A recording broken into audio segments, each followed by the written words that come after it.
Good afternoon, Tommy. How are you doing today? Never been better is one answer. Surprisingly well is another answer. I also sometimes say I can't be bothered to check anymore, so I don't know. How about you? How are you? I'm all right. So that's my general answer is I'm all right. I'm good. Yes. Yeah. Larry David in What's His Face always says pretty good.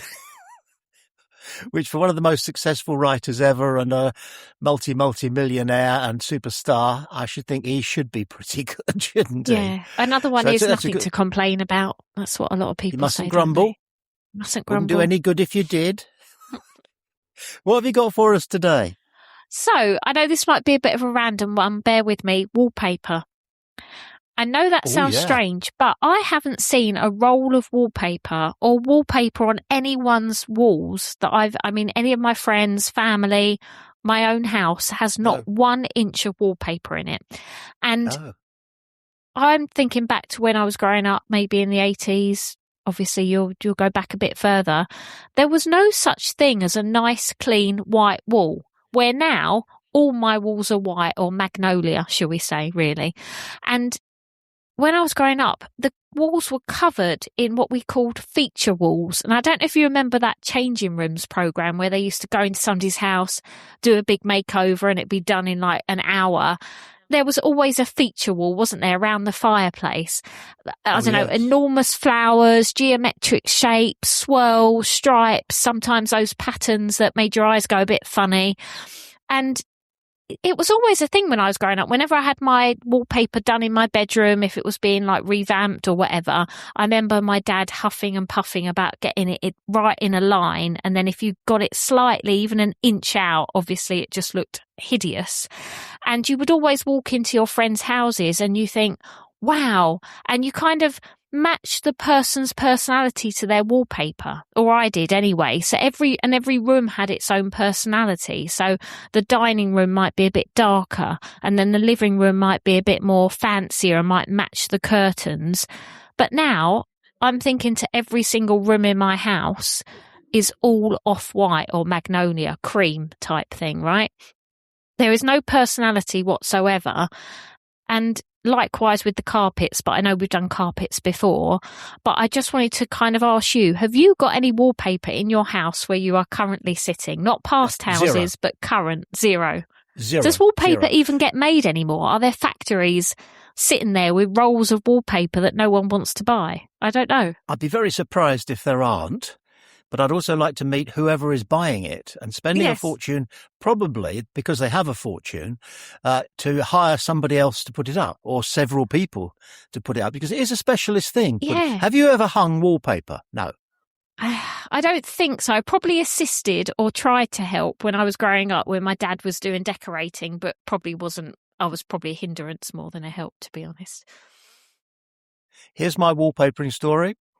A couple of days after my first son was born, it had been a very traumatic birth, and the hospital said we're going to need to keep mum and baby in for 7 to 10 days. So I went home and I decided to decorate the spare bedroom, which was going to be his.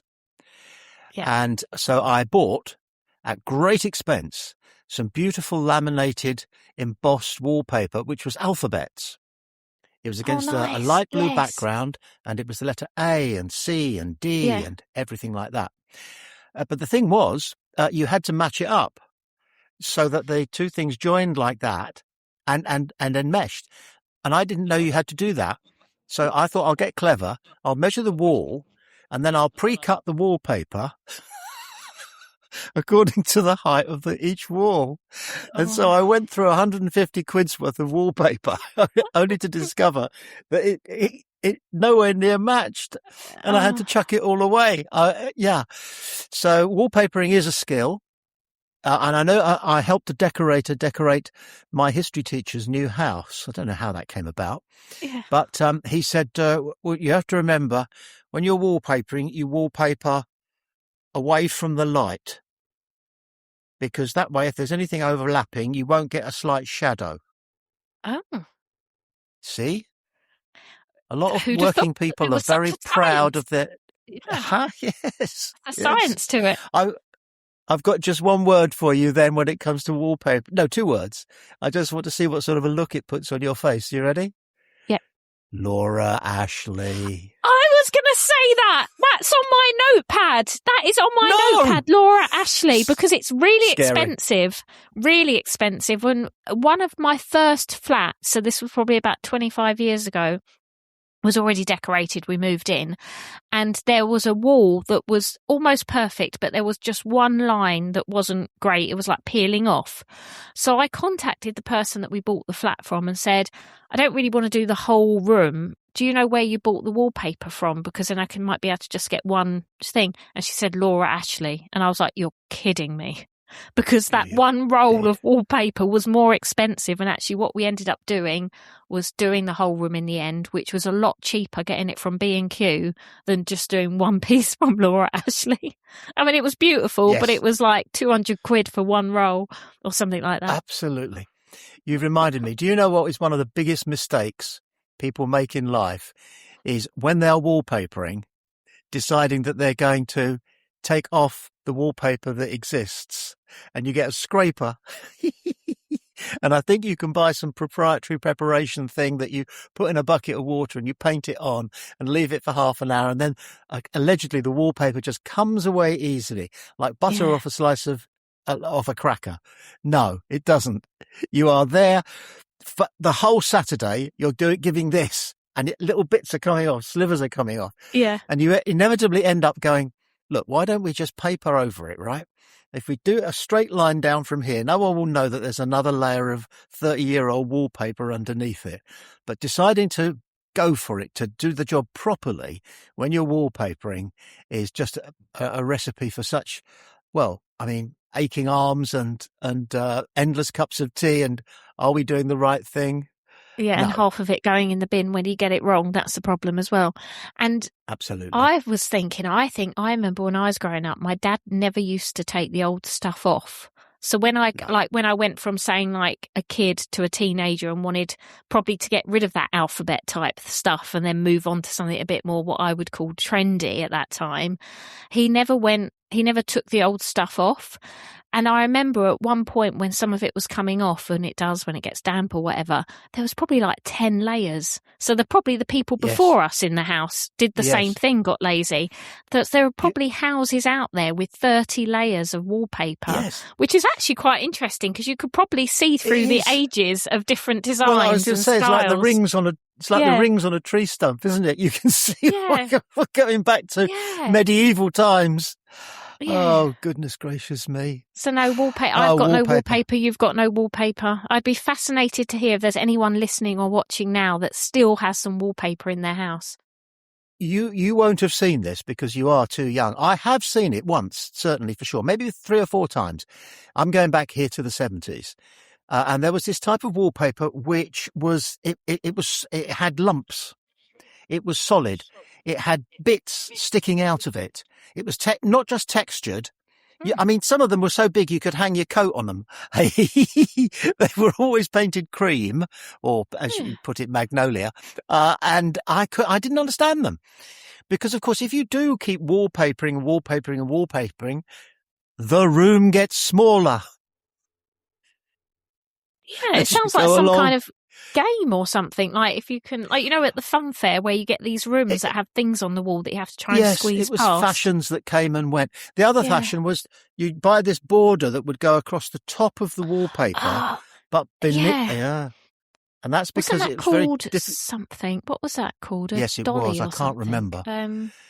But it was a cheat because really what you were doing was disguising the fact that you had cut the wallpaper badly. And so the border thing would go across it and just conceal your ineptitude with the wallpapering. Yeah. And in my generation, you always have fond memories of your granddad dressed in his overalls with his flat cap on and his ashtray, necessarily, and a thermos. And all the furniture would be up in the living room, and he would have a trestle table and his bucket of paste and his brush and all the equipment and his roll of wallpaper. But sometimes you used to actually put liner up before the wallpaper. Oh. Yeah, Was that the proper so way that of doing it? I guess I that was think it is. Yeah. I've never seen it done, but I know it used to be done. Hayley, that's a brilliant one. I like that. Wallpaper. That is 10 out of 10, 11 out of 10. 11 out of 10. There you go. Shall I tell you what I've got for you? I don't know what you think of this. Going back in time, things used to break down far more often than they do now, especially cars. They broke down all the time. There was never a morning would go by when you're a kid in bed cursing the fact that you've got to get up and get dressed for school when you would hear coming from somewhere in your road. I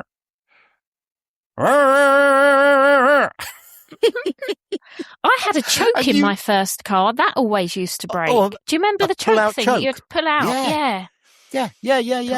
And you had to get it just right to pick up the engine. So you'd pull the choke out a little bit, give it a and that meant that some of the heavily petrol-gassed vapor would make its way to the carburetor, and then you try again, and it would die. All of that nonsense. It doesn't happen anymore. We don't like to say that things are better than they were, but cars, come on, they're so much better than they used to be. Is that true, or is it just when you were younger you had rubbish cars because you got the second-hand, the cheapest one you could buy that was bound to break down because of its age and condition? No, whereas you get older, you can buy better stuff? No, I wonder that, because like my first car was like, it probably wasn't even roadworthy. So it always broke down, but that's because it was the cheapest thing I could find to get the insurance. Well, you see, there's two ways of looking at this. It's a bit like glass half full, glass half empty. Glass half full is cars are much better than they used to be. Glass half empty is cars used to be much worse than they are now. It's the same thing. Yeah. It's just how you present it, isn't it? Yeah. There was a Spanish science fiction film I saw in which aliens came to collect humans, and their human trap was a telephone box which had a door, and the victim would go into the telephone box, the door would close behind them, they would discover that the telephone didn't work. Hello? And they'd give up and couldn't get out. And then a lorry would come along and collect all the human specimens that had fallen for this Venus flytrap, okay? And they would never be seen again. But my theory is a much simpler way of doing it is to get a woman who was capable of looking helpless, put her in an ordinary car, have her pull over on the side of the road and put the bonnet up, then go out and smear super glue all over the boot of the car.